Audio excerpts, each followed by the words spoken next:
Esse é o Conviver, um podcast para falar de nós, as crianças.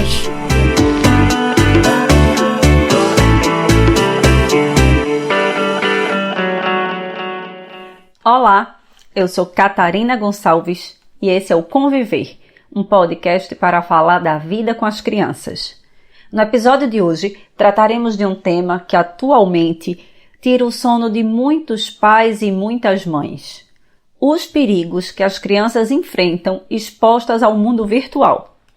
Esse episódio retoma ainda os assuntos discutidos no episódio anterior, crianças e consumo, porque a internet e o mundo capitalista têm tudo a ver com as características desses tempos. Lembro bem que quando Tomás nasceu, há quase 9 anos, minhas preocupações giravam em torno da pedofilia e da pornografia infantil, presentes na internet, sendo pouco a pouco ampliada para uma pseudo-preocupação com os jogos virtuais, tais como a Baleia Azul ou a Momo. Há mais de um ano, eu fui me dando conta de que esses perigos que eu temia, embora eles sejam reais, podem ser mais ou menos controlados. Eu fui me dando conta, pouco a pouco, que haviam outros perigos mais invisíveis que eu não estava percebendo. Os meus medos, evidentes, poderiam ser controlados. Bastaria que eu não permitisse que Tomás falasse com estranhos, assim como eu também não permito no mundo presencial, ou ainda que eu restringisse o seu acesso às redes como o YouTube, Kids, que cuida dos conteúdos para que sejam apropriados para as crianças. Os perigos mais invisíveis, como por exemplo, a solidão que as crianças experimentam imersas excessivamente no mundo virtual, ou ainda a identidade que os nossos filhos estão construindo nessas interações virtuais, eram questões que ainda não estavam no meu radar de atenção. Foi quando, em 2019, eu orientei um trabalho de conclusão de curso na Universidade Federal da Paraíba, cujo tema versava sobre os likes e as postagens das crianças no YouTube. Me chamou a atenção saber que mais de 80% das crianças de 9 anos tinham canais no YouTube e que os conteúdos preferidos dessas crianças eram os canais de outras crianças ou adolescentes que tratavam das suas próprias vidas. O que Dalet Cunha, minha ex-orientanda de TCC, chamou a atenção na sua pesquisa foi para o fato de que os impactos da cultura digital nas relações interpessoais marcam as formas das pessoas conviverem, aprenderem e se socializarem também no mundo físico. Isso porque as mídias digitais estão presentes em todas as relações, incluindo aquelas que ocorrem entre as crianças, marcando as convivências na infância atual. Vale salientar que as nossas crianças são nativas do mundo das redes sociais. Desde que elas nasceram, as formas de relacionamento já estavam marcadas por esses espaços, construindo uma cultura relacional diferente de outros tempos, mesmo que essas crianças convivam com outras gerações. Ademais, um número imenso de crianças tem acesso às redes sociais digitais. Quando pensamos nas crianças e jovens entre 9 e 17 anos, foram identificados que 80% deles têm acesso à internet, sendo 66% desse público assíduo diário e intenso do mundo digital, conforme dados de pesquisa feito pela Sociedade Brasileira de Pediatria, cujo tema é Saúde de Crianças e Adolescentes na Era Digital. Essa informação pode ser facilmente percebida na conversa ocorrida entre Gustavo, 5 anos, e a sua mãe a respeito das suas experiências no mundo virtual. Qual o seu nome? Gustavo Adão T. Oliveira Apeu. Quantos anos você tem? 5 anos. Quantas redes sociais você conhece? YouTube, Instagram, e Twitter e Facebook. E o que você faz nas redes sociais? O que você vê nas redes sociais? Eu fecho a vida das pessoas no Instagram. Assisto a Latine, eu assisto Domitação Salados, eu assisto francês, eu assisto Metanimas, um monte de coisas. Um monte. E no Instagram você faz o quê? Fecho a vida das pessoas. O que mais? E eu posto coisas. Eu sou um Instagramer. O que você posta? Eu posto filmes potudos lá, potudos que as pessoas gostem. Gustavo mostra pra gente que ele conhece quase todas as redes sociais, como ele mesmo diz. Ele conhece um monte delas e também posta coisas, tendo se tornado um Instagrammer. Ele já sabe bem o que postar. Ele posta coisas, como ele nos diz, que os outros gostem. O que ele não sabe ainda, com a sua pouca idade, são os perigos que as crianças correm produzindo e acessando conteúdos que, de modo geral, nos parecem inofensivos. Foi isso que nos mostrou um estudo publicado recentemente, produzido por Sueli Deslandes e Tiago Coutinho, cujos dados discutiram o uso intensivo da internet e a relação com a vulnerabilidade de crianças e jovens. De acordo com os pesquisadores, o YouTube se tornou uma importante fonte de informação e de entretenimento para as crianças e adolescentes considerados nativos digitais. O perigo reside no fato dos principais conteúdos disponibilizados nessa plataforma retratarem desafios online ou até mesmo brincadeiras. Essas brincadeiras, elas têm como peculiaridade assumirem a forma de jogo, sem que os participantes tenham necessariamente consciência dos malefícios que podem sofrer ao realizar as tarefas prescritas. Sem que perceba, crianças como Gustavo e outros adolescentes podem se envolver em perigos graves à saúde e até mesmo à preservação das suas vidas, modificando as formas de experimentar o lúdico e usufruir do entretenimento.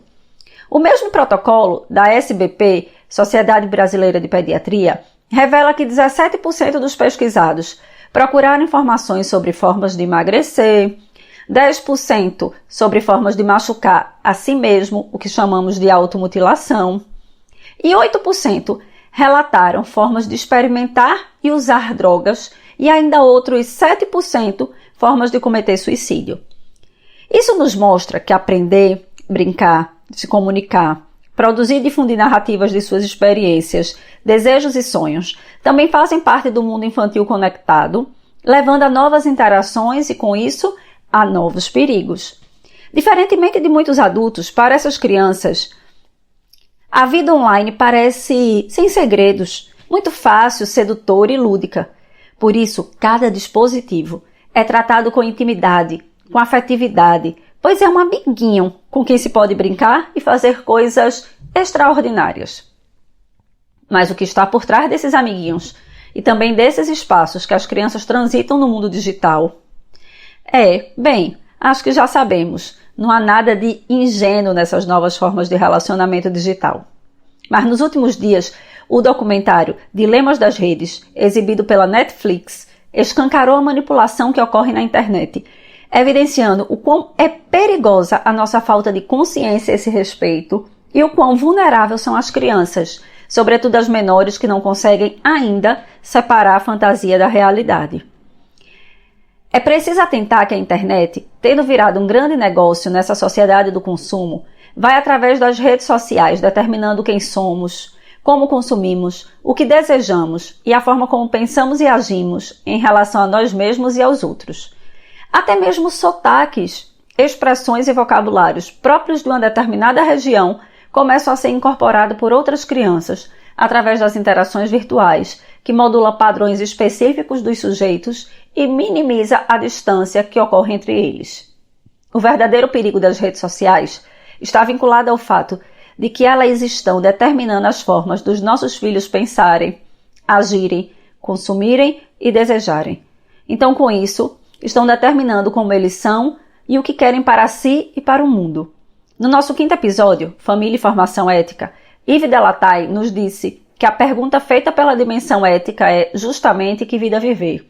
Indagação que necessariamente convoca outra pergunta: quem ser?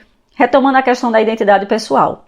Não há dúvidas, então, que as identidades de todos os sujeitos estarão marcadas sobremaneira pelas interações digitais e dos conteúdos que dela emergem. Com isso, o medo dos nossos pais, aquele que eles experimentavam quando nos viam diante de uma companhia que não os agradava, foi infinitamente potencializado nesse mundo digital que nos permite estar junto de todos a todo tempo, que faz com que o nosso quarto não seja o local mais protegido do mundo. Nossas crianças estão diariamente expostas ao invisível e subliminar do mundo virtual, e os nossos inimigos, ou as antigas más companhias, nem são vistas, tampouco reconhecidas. Confesso que cheguei a gelar a espinha, quando fui, pouco a pouco, fazendo essas reflexões, durante o momento em que eu assisti o documentário Dilemas da Rede. Logo no início, nas primeiras cenas, o documentário nos diz que... É até banal dizer agora, mas como não pagamos pelos produtos que usamos, os anunciantes pagam os produtos que usamos. Os anunciantes são os clientes. Nós somos o produto vendido. O ditado clássico é: se você não está pagando pelo produto, então você é o produto. Muitas pessoas pensam que o Google é só uma ferramenta de busca e o Facebook é só um lugar para ver o que os meus amigos estão fazendo, ver fotos deles, mas o que elas não percebem é que eles estão competindo pela sua atenção. O documentário nos diz categoricamente que empresas como Facebook, YouTube, Instagram, TikTok possuem como meta de sucesso aumentar o número de horas que passamos conectados a esses aplicativos. Isso porque quem paga estas empresas para que elas existam são os anunciantes. E o que leva os empresários a anunciarem nesses espaços é justamente a influência que eles fazem em nossas relações de consumo, diretamente afetada pelo tempo que nos dedicamos a apreciar e desejar as propagandas. Mas não é apenas isso.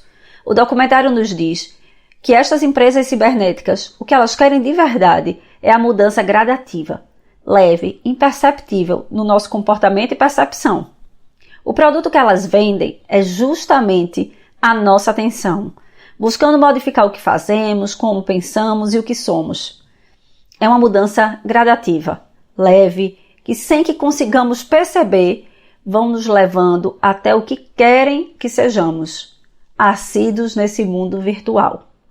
Então vejamos, nossos filhos, seus desejos e atenções são o produto real de uma máquina que não é guiada por nós, tampouco profundamente conhecida para que possamos defender nossas crianças desses perigos criados para que sejam o que algumas pessoas querem que elas sejam, e não efetivamente para que sejam quem querem ser ou ainda quem precisam ser nesse mundo para que ele seja ético, justo e solidário. Há tempos que eu não ficava tão insegura em relação à educação das crianças aqui em casa. Confesso que as drogas sempre estiveram no top 1 dos medos diante dos perigos que os meus filhos enfrentariam. Mas eu fui me dando conta, com o passar dos tempos, que até a adolescência, momento em que as crianças se tornam mais vulneráveis ao uso das drogas, os meus filhos enfrentariam muitos outros perigos. Muitos perigos caros demais à construção de suas identidades. E, portanto, eu precisava me atentar ao que está por trás das redes e de que forma ela pode se tornar muito perigosa. Quais os valores Tomás, Theo e Thales estão experimentando nas relações cibernéticas que estão vivenciando? Enquanto os dois últimos ainda são muito pequenos, portanto mais protegidos, o meu mais velho já é assíduo no mundo dos games, construindo a identidade de que ganhar é muito importante. Ter recursos extras é importante para vencer e chegar ao final mais rápido. E chegar na frente parece ser sempre um valor que ele vai construindo como importante. Definitivamente preciso estar atenta. Esses não são os valores que desejamos para Tomás. Por isso, precisamos cuidar para que ele não seja educado em valores a partir dos jogos que ele hoje vivencia. Para pensar melhor sobre tudo isso, eu convidei uma pessoa muito especial, a advogada Paloma Saldanha, que é mãe de Gabi e Rafa, fundadora do placamãe.org, doutoranda em Direito e Tecnologia e presidente da CDTI, Comissão de Direito e Tecnologia da Informação da OAB de Pernambuco. Paloma tem uma experiência muito interessante em relação aos perigos da internet e generosamente se disponibilizou a conversar conosco sobre eles. Para começar esse bate-papo, indaguei a Paloma. O documentário Dilemas das Redes nos diz que este é um mercado que negocia o futuro do ser humano em larga escala. Como é que eles fazem isso? Foi então que Paloma nos fez entender. A primeira coisa que a gente precisa pensar quando vai conversar um pouquinho sobre essa venda em larga escala é qual é o mundo que a gente está falando. A gente está falando do meio ambiente digital.